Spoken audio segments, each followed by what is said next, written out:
This video is brought to you by patreon.com/worsttake. Get access to exclusive live streams and Discord servers, on-screen shoutouts, and early access to some videos when you join now. Help make sure that we can continue to make content like this by supporting the Patreon. Links are in the description down below.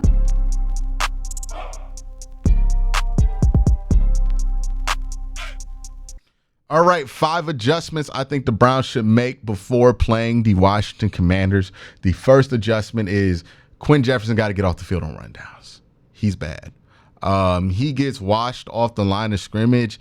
And the worst part about Quincy Jefferson when he's out there, especially in run defense, is his inability to, one, notice what's going on around him, right? So like if a guard pulls next to him, he's not very aware of that. So he lets that guard go free. If a tight end pulls next to him, he's not very aware of that. He lets that tight end go free. He doesn't put a hand in that tight end's chest. He doesn't really do anything to slow that tight end down, which means that tight end is free to get to the second level and clear out linebackers, which means that you're going to create a lot of space in the run game when Quincy Jefferson is out there. Got to get him off the field and run downs. And you got to consider, like, is it even worth it to have Quincy Jefferson out there? I know people were excited because the sack production last year in New York was very high. I think that might have been a fluke. I think that might have been a creation of some of the other talented players around him. I don't think Quincy Jefferson is that effective of a pass rusher where it justifies his run defense performance. I think he's a pretty mid pass rusher, and he's a awful run defender. I'd rather have Sam Kamara out there, and Sam Kamara is not going to change your world in run defense, but Sam Kamara is at least average as a run defender, and he's a average pass rusher as well. So I think you're at the point where you got to play Sam Kamara more, especially on rundowns, and you got to just consider, like, is it worth it to put Quincy Jefferson out there as much as he's been out there? I mean, I haven't been a fan of anything he's done this year in the preseason, in the regular season. He got the 1 sack against Dallas, I believe, but outside of that, it's really been a disappointing year for him, for anybody who thought that he would do something after his season that he had last year with the New York Jets. Just don't think they should continue to give him snaps. I think we've seen enough. He was this bad at run defense in the preseason. He's this bad at run defense in the regular season. I don't know what else there is to see with Quincy Jefferson.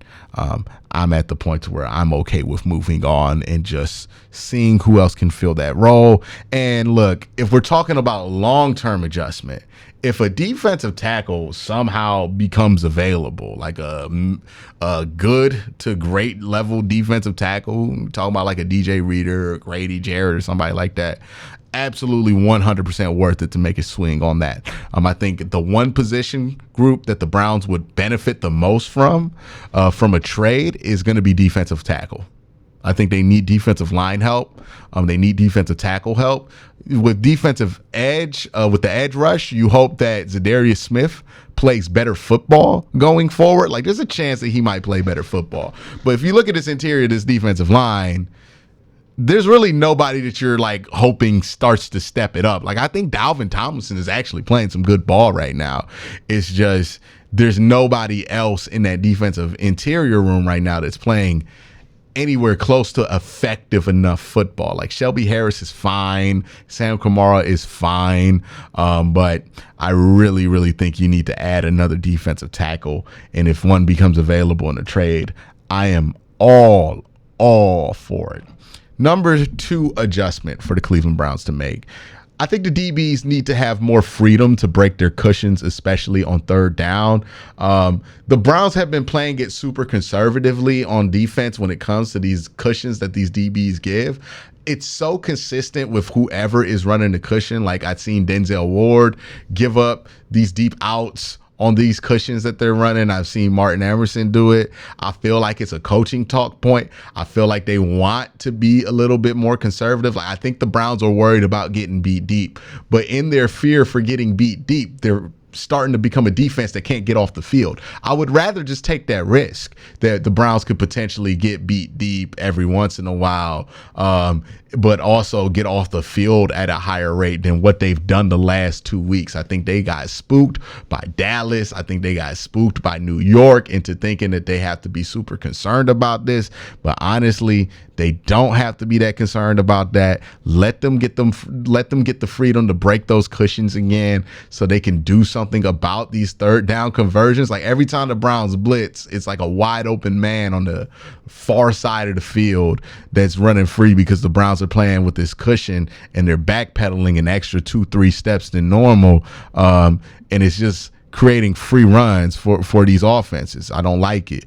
Also, another thing that might have to be an adjustment you might want to consider using Greg on the outside more, letting Cam Mitchell play a little bit more, and giving Martin Emerson less snaps for the time being, because Martin has just been really bad. I talked about this in my Browns Who Need to Step Up video, so check that one out. I go more in depth on what Martin Emerson's struggles have been so far this season, but they've been stark. He's been significantly worse than he's ever been in the Cleveland Browns uniform, both in man coverage and in zone coverage. The fall off for zone coverage for him is stark. And again, some of that might have to do with how conservatively the Browns have been trying to play it, but also they might be playing it that conservatively because they're worried about Martin Emerson's ability to hold up downfield in coverage. He did well with this the last 2 years he's been on the team. I don't understand why they're so concerned about it now. My only theory is that he might be injured, but they're not reporting it. I don't know. Something's funky with Martin Emerson, and I think it's funky enough that you got to consider, like, if this continues next week, letting Greg and Cam Mitchell play more to kind of mitigate that. The third adjustment here is to simplify Amari Cooper and Watson's connection.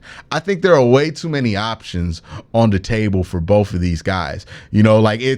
Ironically, it reminds me of an offensive version of what used to happen to the Browns defense, where they just had way too many coverage rules for the defensive backs to be able to keep up with, which led to a lot of miscommunication and a lot of players being not where they're expected to be or not where other players expected them to be. I think a similar thing is happening right now with Amari Cooper and Deshaun Watson, where there's just too many options of where the ball and the route could go for Amari Cooper and Deshaun Watson to be able to reliably guess the same thing. And I think it would be easier if they just simplified it.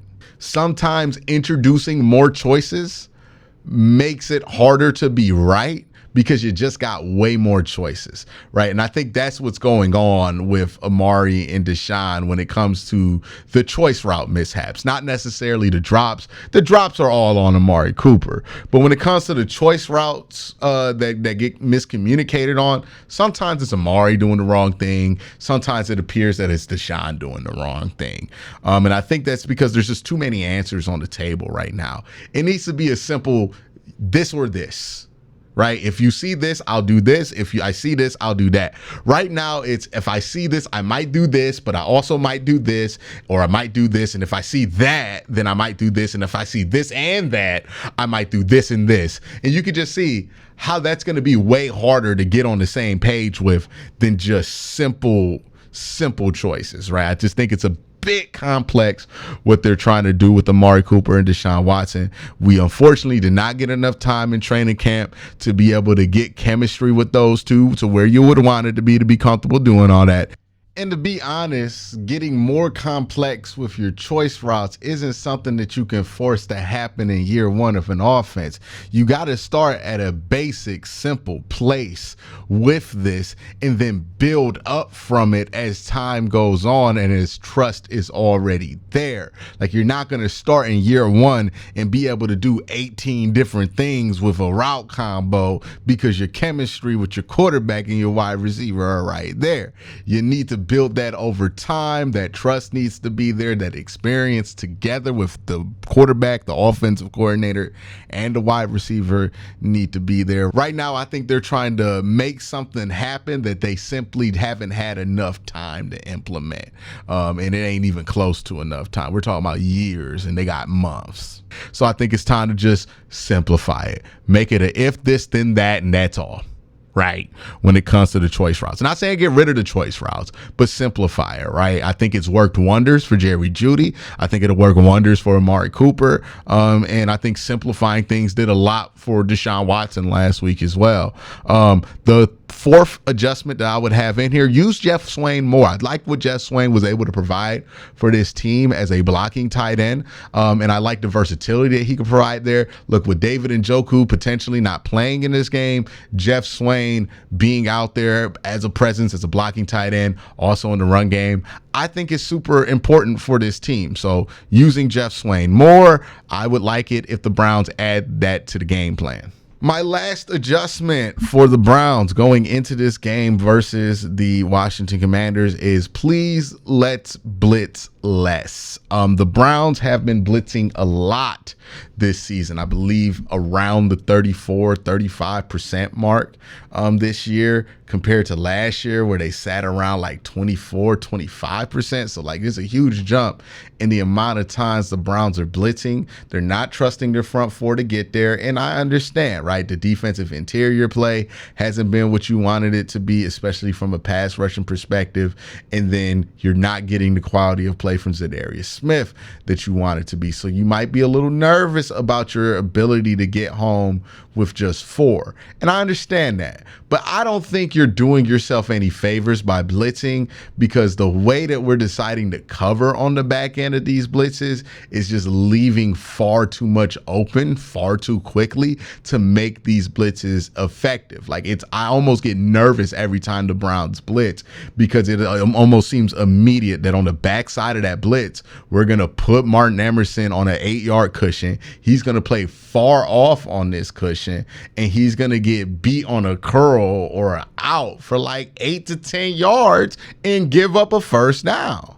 I don't know why we're covering it this way. I don't know if that has something to do with Martin. Again, it might have something to do with Martin or what they feel about him. I don't know, but it doesn't make sense. It didn't happen this much last year. It's happening every time the Browns blitz this year. Something has to have changed. And I think part of the solution is, if you're going to blitz, let's stay in man. If you can't trust Martin to be out there, man, then you got to put somebody else out there, man. Right. And if you can't trust Martin to be out there in man and blitz, then you're just going to have to blitz less, and just live with having less pressure, and try to figure it out in different ways, because right now blitzing just hasn't been the answer. But I do think if the Browns make these adjustments this Sunday, if they make some of these changes and we see them, I do think you'll see a significant difference in a lot of the things that we've been complaining about. I think a huge part of the reason the defense doesn't look as dominant as it did last year, is because we just aren't getting that same quality of play from the defensive line on a consistent basis. I think there have been times where the Browns defense looks like it did last year during this season, right? Specifically at the end of games, right? The end of the Cowboys game, the end of the Giants game, the end of the Raiders game. They were able to kind of remind you how good this defense can be. But I think that coincides with just straight up better defensive line play. I say this a lot, but I'll say it again.